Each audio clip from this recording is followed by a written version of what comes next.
болгондо деген енді Арун айтып отыр го, енді далилим бар дегенде, соны көргүм келип тур, менде өзүмө да кызык болуп тур, эмне далил экенин. Көрүп алгыңыз келет, сосын барып айтарыңызды айтасыз. Расул, көрсөтө беремиз го, э? Иә. Көргүңүз келип тур сиздин де.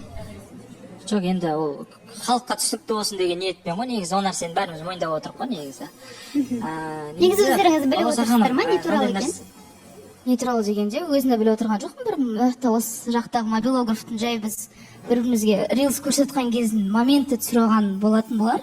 А так бізде ондай қатты бір переписка дейтін ондайда дымда болған да жоқ, сыртта сөйлесу дегенде ондай дымда болған жоқ. Ол үшін өзіме 100% сенемін. Балауса ханым мына жерде енді араласпа деген нәрсені түсінбей отыр ғой. Сондықтан да мен мына жерде айтып қоятындай адам емеспін да. Мен ешқашан дәлелсіз болмаса бір әшейінен салдырлап сөйлей бермеймін да. Бір-біріңнің араларыңда бүйтіп ыртың-шыртыңдасып сөйлесіп жүргендеріңді мойындамайды екенсіңдер. Сол нәрсені көріңдер деп отырмын, болды, басқа ештеңе емес. Уже үшінші рет айтып жатсың осы нәрсені. Үшінші рет айтып жатсың. Енді сен мойындамай жатсың ғой, енді осылай мойындап тұрсың. Енді мен мойындап отқан жоқпын ба? Мен мойындап отырмын ғой. Мойындап отырсың. Мойындап қойған кеше. Кеше мен мойындап қойғанмын. Баласа ханым, осы жерде мен бірдеңе айтсам бола ма? Амандаспасам тұра алмаймын деп отырған Расулбекке таңғалып отыр. Біз сіздердің араларыңызда не бар, соны біліп алуымыз керек. Жаңа Зарина айтып қалды ғой, мүмкін сезімі бар шығар депші. Мүмкін сондай шығар. Мүмкін сондай шығар. Жоқ, Балауса ханым, ондай емес. Айсұлудың тарапынан емес, мүмкін менің тарапынан. Нақтылай айтатын болсақ, енді әркімнің өз шындығы өзінде ғой, мүмкін менің тарапынан андай болды ма, артық қылам деп тыртық қылып алған жерім болған шығар. Бірақ мүмкін бұл шындықты айту үшін де маған бір уақыт керек болды ма, әлде андай нәрсе болады ғой. Осы істеп жатқан нәрсем дұрыс па, немесе бұрыс па дегенде адамда екі ойлылық болады. Мүмкін мен сондайдың жетегінде жүріп, уақыт созып алдым ба деп қоям да, негізі бала. Жоқ, Балауса ханым,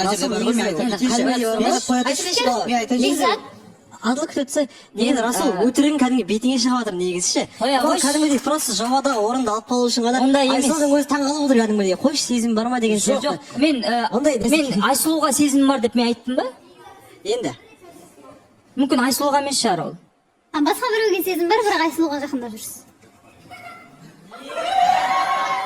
Енді Енді айтқан сөзіңіз. Енді адамның, Балауса ханым, адамның ішкі сезімі, ішкі жаңағы сезімдері оның бір сыртында, бір іс-әрекетінен білінбейді деп ойлаймын. Қазіргі мәселе сіздердің екеулеріңізге қатысты болып жатыр. Күттім айтады деп болады ғой, енді Айсұлу арамызда дым жоқ деген, соны айтып тұр, соған риза болып тұр мен айтқанына.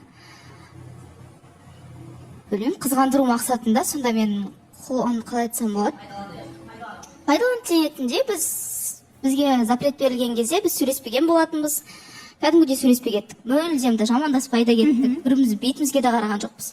Осы кеше ғана, осы жақта рилс көріп отырып, бір жай болады ғой, ойымыздан да шығып кеттік жай, бірімізге рилс көрсетіп отырған болатынбыз.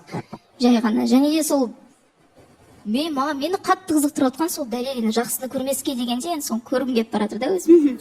Бірақ одан бұрын сіз жаңа айтып қалдыңыз ғой, қызғандыру үшін деген сияқты дүниелер деп. Сонда сіздің Расулдың сізге жасаған дүниелері бір енді пайдалану емес. Бірақ дегенмен бір сіз таңғалатындай дүние болды ма? Бір маған сізге бір ұнатқандай ой жасады ма?